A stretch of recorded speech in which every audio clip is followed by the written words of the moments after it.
Well, I'm not here to sing a song, but I'll try to wrap up the song metaphor at the end of this little talk. I do want to share, though, a story that actually goes back in the day, and it was my decision, a story about my decision to stop apprehending and adopting Aboriginal children to a system that did not appear to be meeting their best interests. I worked for the Children's Aid Society of Winnipeg, which was, in the 70s, deemed to be perhaps one of the most difficult of all agencies in the country with respect to its relations with Aboriginal people. I worked as a child protection worker there, first job. When I got there, I was quite amazed to see the degree to which Aboriginal children were being apprehended. It was almost a frantic pace. Indeed, it almost felt like an assembly line. This was a time of gross misunderstanding. I will tell you that many of the folks that were engaged in the apprehension and removal and the disappearance, in fact, of Aboriginal children were very good people, very smart people, and they cared deeply. But it was a time and it was a place where common understanding had yet to emerge. In any case, there I was, constantly confronted with, whenever I took a child into care, and believe me, we had to, that the machine almost was turned on that saw these kids scattered far and wide, occasionally coming back, seemingly expressing a lot of distress, making one question whether or not that placement was the smartest thing in the first place. When it came to Aboriginal children who were in the system, the statistics and the research also showed that whenever those statistics were available, kids weren't doing well. But to Native people, what happened was their kids were disappearing. The fact that they weren't doing well was just part of the process. Many Native people of the day believed, and there's some evidence to say this is a just belief, that those children were sold. And I'll tell you the logic around that. Much of the adoptions that were undertaken in those days were to the states.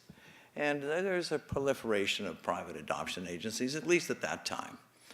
And a lot of money changed hands related to Aboriginal children, or children generally. So there was a belief that the child had become a commodity, and those children were being sold. And the Aboriginal sector clearly set up significant barriers to working productively with children's aid societies based on that. But here I am, the young, impressionable, a little bit radicalized social worker who finds myself apprehending 5 very young siblings out of a home where they had been abandoned, with a family that I knew well that, frankly, had no hope in long-term parenting of those kids. So I knew I needed a long-term plan. And at that time, there were a few of the more progressive people and agencies of the day saying, why don't we have a better look at the Aboriginal people themselves with respect to potential to care for kids? And that was tossed around, but there wasn't much program. In fact, there was no program. Because I did not want to see this particular group of kids broken up, and I also knew that they had this name, this very strong Cree name that was basically almost everybody's name in a far northern community. So convincing my superiors, and I still remember that it was $180 to fly to this community and back, and that was a big deal at the time. But eventually, a nerve that I had, got myself there. And I was met by a band counselor who had never seen the likes of someone like me. I was taken to a grandmother living on an island, this remote place. The smell of fish, she's cooking fish, it's 9 in the morning. And after a few minutes with her, through an interpreter, it was pretty clear that she was pretty ready to receive her grandchildren. I was there to do an assessment. I said, I'm looking around a 1-bedroom cabin, and I'm saying, well, where are these kids going to sleep? And she said, well, their uncle, my son, will be building bunk beds up the sides of the walls of this house, and they'll be cared for in bookshelf style. Again, they were all young kids until the band, or Indian Affairs in this case, comes through with an appropriate house. So there was a tangible plan. Food. I knew there was a great deal of impoverishment in these communities. From our standard, from the Southern standard. And what are you going to eat? Well, she was cooking fish. She says they'll eat fish. They'll eat fish until we run out of fish, and when the geese fly, they'll eat geese. And when we get our moose, they'll eat moose. And you find that 80% of the protein in that community, indeed, comes from wild game. So I was convinced. And so, notwithstanding Southern standards associated with childcare, I convinced my superiors. And those kids ended up back at Grandma's. Now, I don't really know, so long ago and far away, what the life story is on those kids, but I do know a couple things. I knew that instead of disappearing, they would stay together, which was a critical part of the plan. I also knew that they would be in a community that wanted them. One that had a grandma, their kokum, and many aunties and uncles.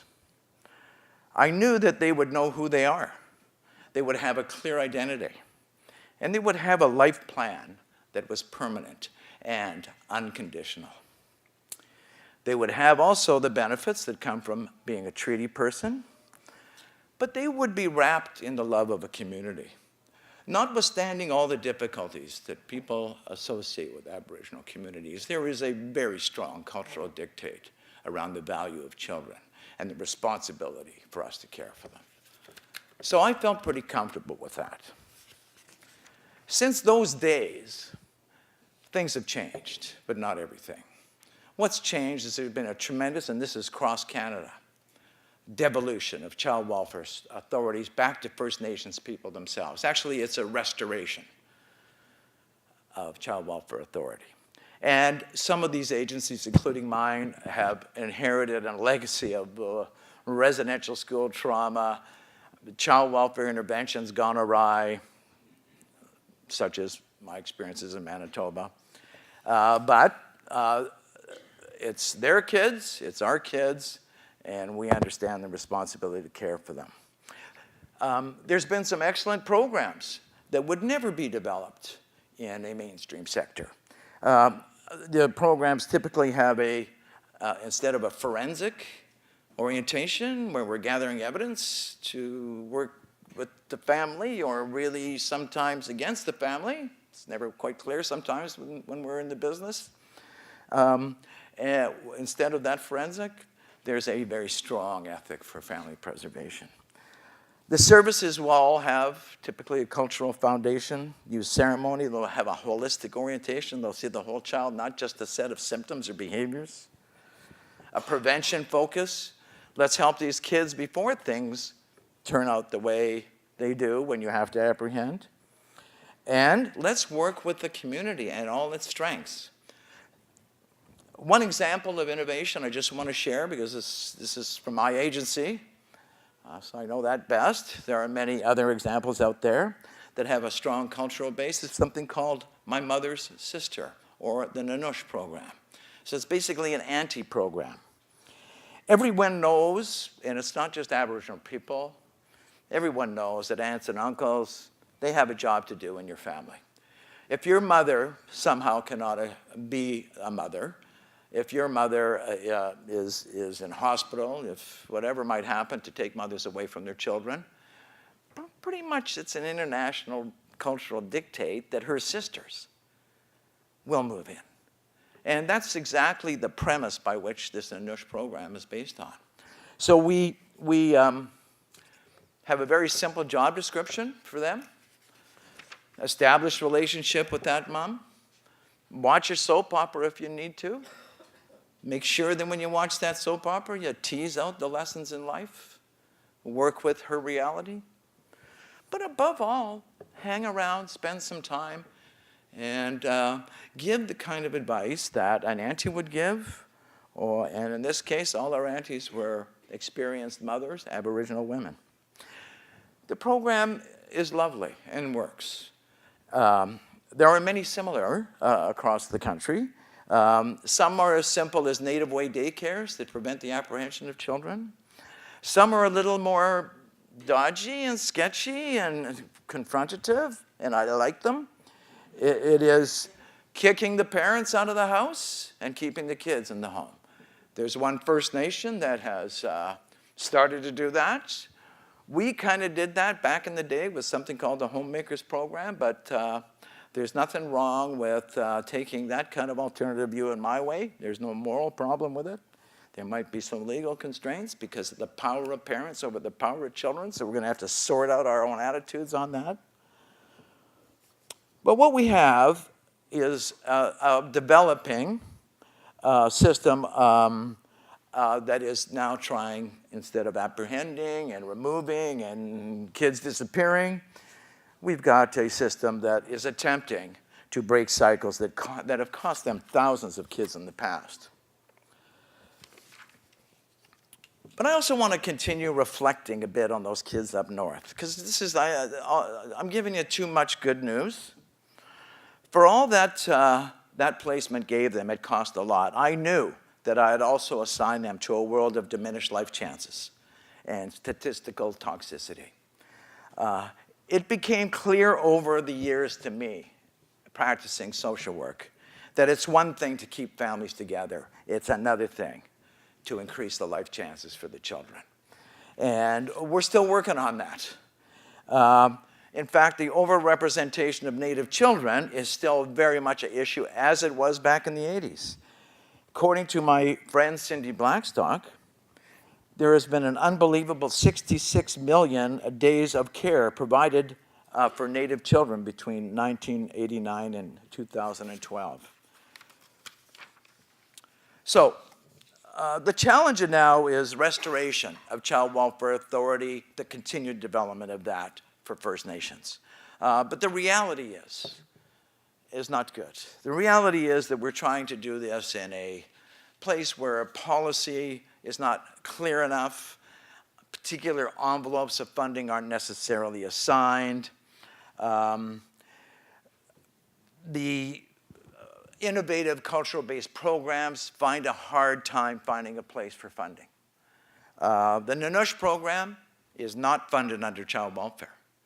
The allocations formulas for child welfare at this point in time do not incorporate these kinds of innovative programs. So we have to be creative. And sometimes that creates confusion. But you know, I'm known for the guy, if you drop a nickel, I'll fight you for it. I'll crawl across the floor and, you know, we'll go to the death on it, because money is a real scarce commodity. We got lots of kids, but not lots of money. For anyone who thinks that the federal government is going to bail anything out, just look at the last number of years done by the Auditor General. And they say that I am profoundly disappointed to note that in Chapter 4 of this report, that despite federal action in response to our recommendations over the years, a disproportionate number of First Nations people lack the most basic services that other kids take for granted. So we have to double up and sometimes work twice as hard for the same buck, but you can't let go. Without trying and without investment, you've got the specter of children, as in Manitoba, staying in hotels. And you can't think of a worse, and being murdered indeed in a hotel, which happened not so long ago. We at Native Child have never placed a child in a motel, and I have the deficit to prove it. So I just want to shift, and I don't know where my timing is. 1 minute. Oh, okay. Well, I had a whole nother world here of, but I will very quickly. You know, and it's also, there's another disconnect. We have disconnected policy. We're drowning in a restraint agenda that, with all the good intent, and I believe all levels of government, well, I'm going to qualify the feds a little bit, but most levels of government want to do the right thing for Native kids. But you can't restrain and spend at the same time too easily. So corporate sector, there I go. The corporate sector is ripe for approaching. I believe that there is a lot of potential. Only 3 cents on corporate giving ends up with Aboriginal children. So we certainly have got a case. Why there isn't more connection between one to the other is a mystery. I do know that there are no clear pathways for the corporate sector to donate money to Native children. There's few relationships, and there's no history to guide the process. So I know I'm over now, so I'm just going to summarize because I really wanted to tie my title to this presentation. Essentially, we're talking about having everybody ponying up that has a stake in the good and welfare of Aboriginal kids, business, government, the Native sector itself. We've all got our job to do. Instead of rescue dynamics and Band-Aids, we need programs that are long-term. We need to deal with poverty. There's no magic bullet. So this title is this. You know, traditional Inuit culture says that every child has a unique song to be written and sung at the right time by the adults around her. So I want to just leave this by saying that a good talk, well written, sung in harmony by government, business, and the Native community itself, is that Inuit tradition in action. It starts, I think, with a conversation, and if it goes well, ends with a connected set of relationships, singing from the same song sheet, all about the children. I want to thank the CS Foundation for starting my conversation here today, and I look forward to the possibilities. Miigwech.